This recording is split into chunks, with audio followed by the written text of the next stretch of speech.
আমাদের এই ছোট্ট বুকটা বুলেটের সঙ্গে মিশিয়ে দেওয়ার জন্য। বেঁচে থাকতে ভারতীয় আধিপত্যবাদের বিরুদ্ধে ঝড় তুলতেন শরীফ ওসমান হাদী। শেখ হাসিনা সহ আওয়ামী লীগ নেতাদের ভারতে আশ্রয় এবং বাংলাদেশের অভ্যন্তরীণ রাজনীতিতে দিল্লির প্রভাবের বিরুদ্ধে তিনি ছিলেন সোচ্চার। নিজ হাতে গড়া রাজনৈতিক ও সাংস্কৃতিক প্ল্যাটফর্ম ইনকিলাব মঞ্চের মাধ্যমে আধিপত্য বিরোধী চেতনা ছড়িয়ে দিতেন হাদী। তরুণ এই নেতার মৃত্যুর পর আরও শক্তিশালী হয়ে উঠেছে তার সেই আধিপত্য বিরোধী চেতনা। হাদীর সন্দেহভাজন খুনিরা সীমান্ত পাড়ি দিয়ে ভারতে আশ্রয় নিয়েছে এমন খবর প্রকাশ্যে আসার পর বাংলাদেশে ভারত বিরোধী জনরোষ আরো তীব্র হয়ে উঠেছে। এই ক্ষোভের আঁচ লেগেছে ভারত সরকারের অন্দরমহলেও, যেন জীবিত হাদীর চেয়ে মৃত হাদী আরো বেশি শক্তিশালী। হাদীর মৃত্যু তাকে বাংলাদেশে একজন আধিপত্যবাদ বিরোধী আইকন হিসেবে প্রতিষ্ঠিত করেছে।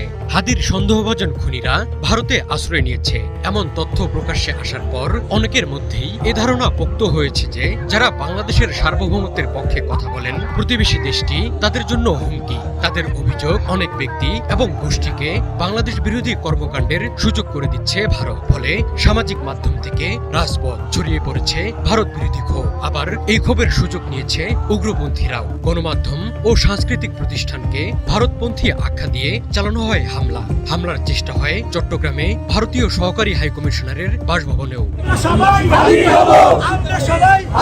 ভারত বিরোধী উত্তপ্ত পরিস্থিতির মধ্যে গত 14 ডিসেম্বর ঢাকায় নিযুক্ত ভারতের হাইকমিশনার প্রণয় ভার্মাকে তলব করে পররাষ্ট্র মন্ত্রণালয়। তাকে জানানো হয় ভারতে পালিয়ে যাওয়া শেখ হাসিনার বাংলাদেশ বিরোধী কর্মকাণ্ডের দ্রুত অবসান চায় ঢাকা। হাদীর ওপর হামলায় জড়িত সন্দেহভাজন ব্যক্তিরা ভারতে প্রবেশ করলে তাদের গ্রেপ্তার করে ফেরত পাঠানোরও আহ্বান জানায় ঢাকা।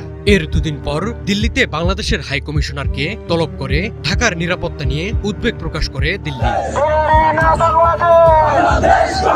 হাদীর প্রভাব যে ভারতকে বিচলিত করেছে তার প্রমাণ পাওয়া যায় দিল্লির সাম্প্রতিক কিছু পদক্ষেপে।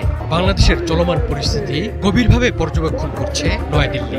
বাংলাদেশের এই পরিবর্তিত জনমত ভাবিয়ে তুলেছে দেশটির সংসদীয় স্থায়ী কমিটির প্রধান ও কংগ্রেস নেতা শশী থারুরকে। সীমান্ত পরিস্থিতি নিয়ে উদ্বেগ প্রকাশ করেছেন এই প্রভাবশালী রাজনীতি। তার বক্তব্য ইঙ্গিত দিচ্ছে হাদীর মতো ব্যক্তিদের মাধ্যমে ছড়িয়ে পড়া আদর্শিক ঢেউ ভারতের নীতি নির্ধারকদের চিন্তায় ফেলেছে।